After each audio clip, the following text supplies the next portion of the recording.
Good evening, I'm John Batchelor. This is the John Batchelor Show. The new Cold War, the Syrian civil war, the second wave of Russian attacks confirmed by the Pentagon directed against targets in western Syria, Home and Homa. These are parts of western Syria that are not associated with where the Islamic State is strong. In fact, they're not even necessarily associated with al-Nusra, the al-Qaeda surrogate in Syria. In truth, these are areas where the Free Syrian Army, the rebels, have been operating effectively with very good American equipment, the TOW missiles that can strike at 2 miles and destroy Syrian armor, that are very, very powerful against what is left of the Alawite army. The Russian airstrikes are going in there, and they're using smart bombs, a few, dumb weapons, a lot of dumb bombs, and they're using rockets, and they're killing in great number. These are the first wave, the first two waves of Russian strikes. There will be weeks and months of this. I'm told that the Russian campaign will go on for many months, and there is no timeline for the Russians. The reason I set all this up, and I will speak later, I will talk to Israel about this, I will talk about how this affects the Iraq civil war. I'll have details in a moment about how the Pentagon is attempting to, new word, deconflict between the Russian forces in western Syria and the ISIS and American effort against ISIS in eastern Syria.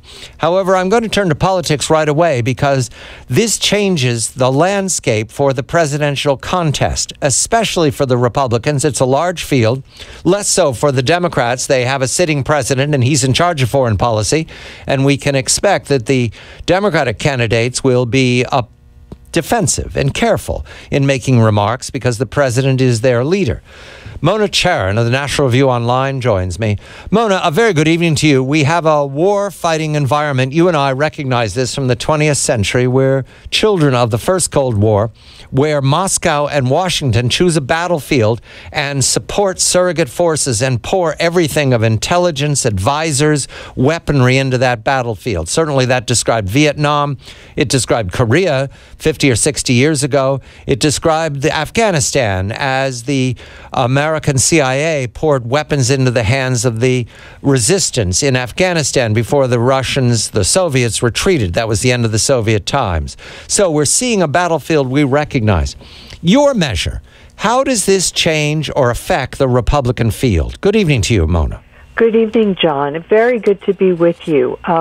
This is a moment where even though we think of ourselves as being in a post-honor culture, where we no longer have concerns about national honor and so forth, and we're only concerned about pursuing our interests, this is a moment where honor does make a reappearance, because the Russians have been so blatant about insulting, not just ignoring and dismissing American power and American concerns, but dissing the country, right? Announcing in a démarche, we are about to start bombing in 1 hour, get out of our way.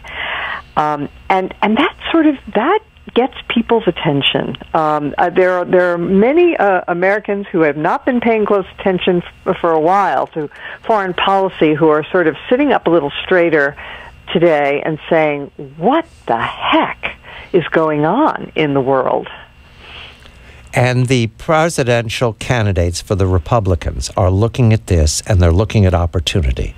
Let's begin. We'll put them in lanes. We have the non-politicians doing very well in the polls, according to the latest from the Wall Street Journal, NBC. And we have the governors, and we have the senators. So let's start with the non-politicians. That would be the businessman from New York, Mr. Trump, Carly Fiorina of California, and Dr. Ben Carson. Do they find an advantage in the Russian adventure? So I think this is not good for Mr. Trump.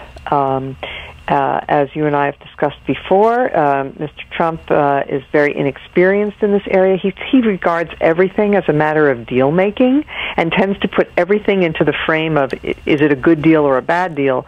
And that's not the issue. This is a matter of international power politics. And when he said at the last debate that, he would sit down with Putin. He would make a good deal, a better deal. It showed that his grasp of the nature of the problem was really lacking.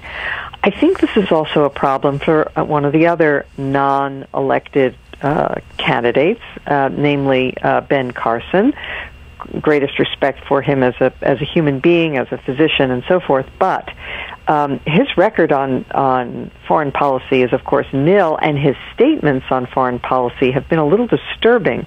He was not only against the Iraq War, which many people were, and you could, have a debate about that, but he was against the war in Afghanistan after 9/11, and gave a very weak and weird explanation for it when asked. So this might present a real challenge for him. Foreign policy is not a strength for him, certainly in terms of experience, but also in terms of what he's said on the record. And then there's Carly Fiorina. I think for her, it's of all the non-elected candidates, for her it's the least of a problem because she is very strong in her knowledge of foreign policy and in her presentation and in her kind of Thatcher-esque approach to leadership. I think she will be in the next debate second only to perhaps Cruz or Rubio in terms of toughness. Let's look at the senators then. Senator Cruz, Texas, Senator Rubio of Florida. Those two are prominent now, and Governor Walker has left the field, so he was the other young face. Do either of them gain? Senator Paul from Kentucky, do any one of those gain from the Russian conflict, anticipating the next debate? Well, Rubio predicted at the last debate exactly what the Russians are now doing. So he certainly will get points for clairvoyance and for his tough-mindedness. Cruz is equally good, I have to say, on foreign policy. He is very knowledgeable. He's been a leading voice against the Iran deal. So I think for him too, this is an opportunity and not a problem. The one candidate for whom it's a huge problem, and he is already floundering, is Rand Paul. Because this is the wages of U.S. weakness and withdrawal. We are now seeing played out the kind of foreign policy that, frankly, Rand Paul approves of, which is very modest, very where America backs off and let other people take care of their problems, and we're seeing that has tremendous problems of its own, where aggressors are going to rush into what they perceive to be a power vacuum. So this is devastating, I think, for Rand Paul. The three significant governors, the ones who poll best, Governor Bush of Florida, Governor Christie of New Jersey, and Governor Kasich of Ohio. Do any of them gain or lose from this conflict, Mona? Well, they're all able, they can maneuver around it. The fact is that Kasich made some comments about foreign policy at the last debate that sounded rather weak. He sounded quite wishy-washy on the Iran deal, saying that, we'll see if they abide by it, as if there were any question, and so forth. So, but he could toughen up. We'll see. As for Christie, his great claim to fame is that he was a tough prosecutor, and he's made much of the 9/11 connection. He does try to present a tough, a certain foreign policy, fierceness. We'll see.